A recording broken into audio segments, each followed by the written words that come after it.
going on, YouTube? All right, today I'm going to do something a little bit different here. I'm going to do some gun tube here. Let me get my glasses on. All right, so I got 3 weapons that I want to try. Well, actually, one I want to try. First one is this FN reflex, sorry, that I just bought about 2 weeks ago. I was having an issue with this weapon not feeding the rounds right. It wouldn't chamber the round. It would give me like a bolt override type effect, and it wouldn't cycle rounds.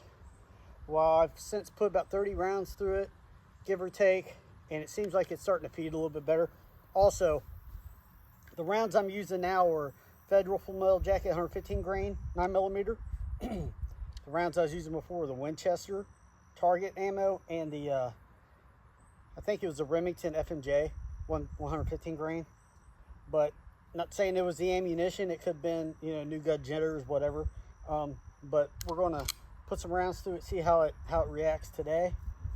The second weapon I have is a Glock 19 Gen 3. I bought this gun brand new in Texas in 2014.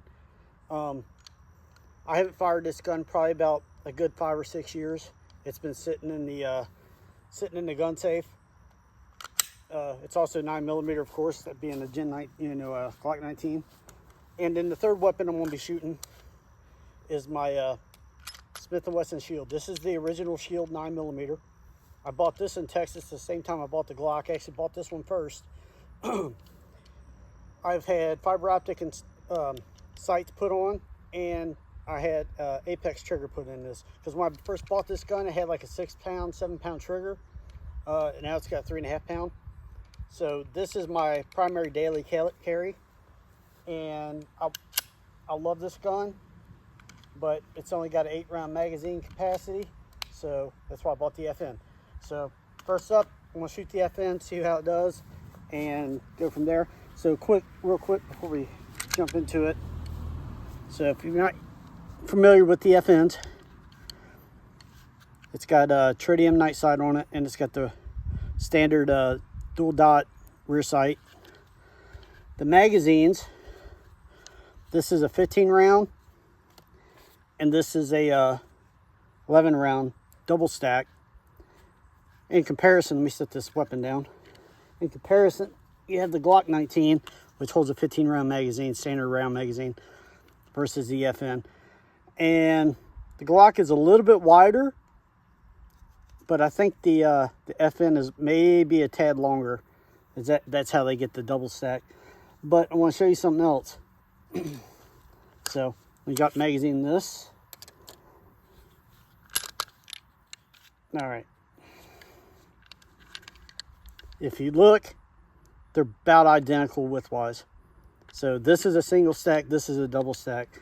So FN did a very good job making that a single or a double stack. Almost the same width as a single stack. So I think that's pretty unique in and of itself. So all right, let's go ahead and shoot these and see what's going on. First up, we'll shoot the 11 round magazine. This is the magazine I was having issues with the feed with, so it might have been a magazine issue as well. So we'll put some rounds through it, see what happens. So without further ado,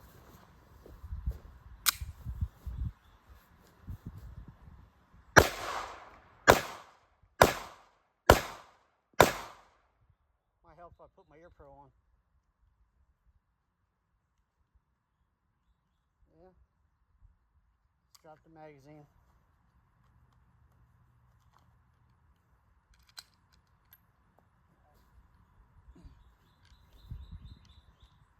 Set this right here.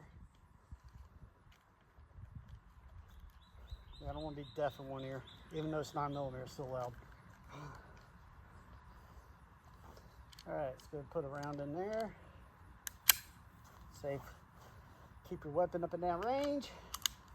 All right, and continue. All right,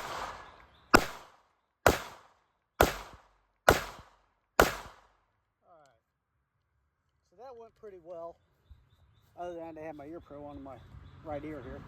So now we'll try the 15 round magazine, see how it works. All right.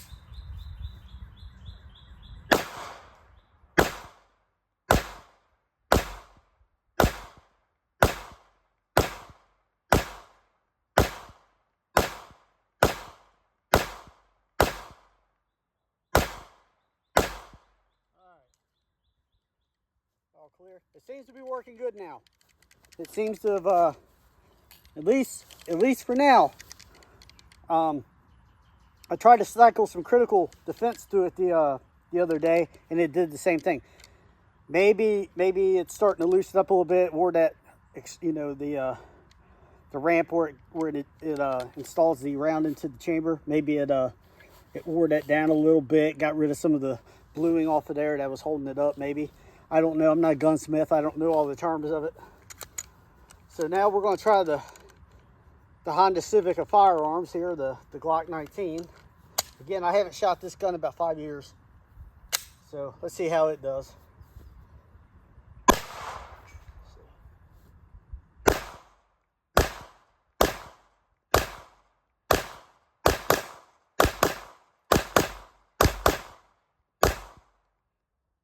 A little bit of double tap action there. That's what I like about 9mm. I got a 45, I got a 357 revolver. Never had a 40.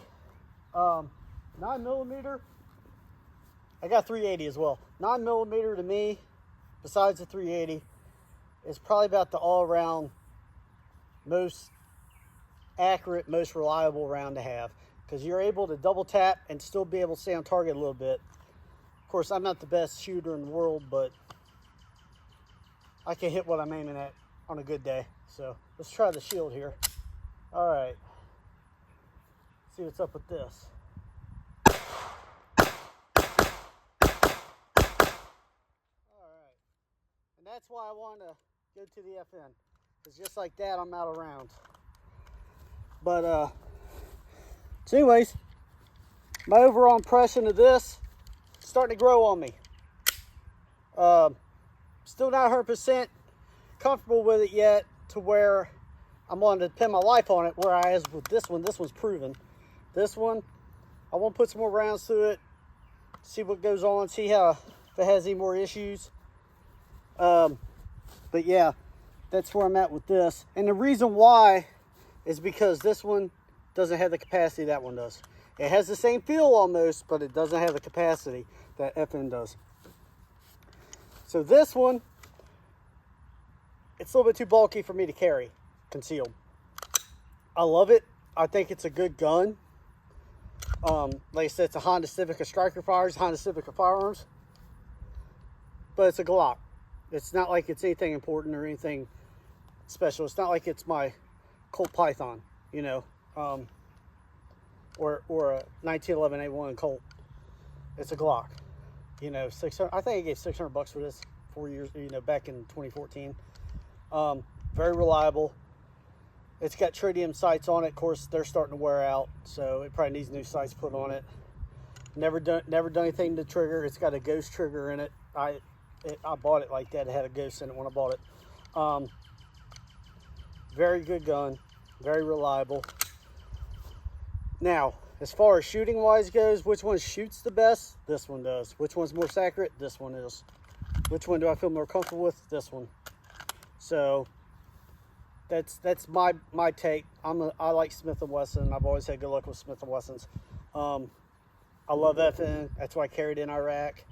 My M4 was FN. So they're battle tested. I just want to get over the initial jitters of that gun. I can't be out somewhere and need to use my weapon and it hang up on me. So that's part of the reason why I made this video. See if anyone else has had issues with FNs brand new, especially the reflex model. I can tell you for a fact, this gun, maybe on one hand I can count how many times I've had a jam. It never did it when it was new. It fired from the time I got it to now. It fires almost identical to the way it was brand new after I put the Apex in it. Same with this gun. I don't think I've ever had an issue with this gun. I don't think I've ever had a hang up with this weapon. Glocks are just so smooth. Ergonomically, it's a block. You know, it's not my style. It's too big. I'd rather have something like this. I got an inner waistband and an outer waistband. This is a Safari Lane I've had since I've owned this gun. I wear both. That one, the FN, I've got an inner waistband on the way from FN. So, and I got a 380. that I'm going to carry in the pocket as well. So if you own any of these weapons, tell me what you like about them, what you don't like about them. If you had an FN, had issues, tell me how you fix it. If you had to send it back, have them work on it. If you've owned one of these, let me know what you think about them.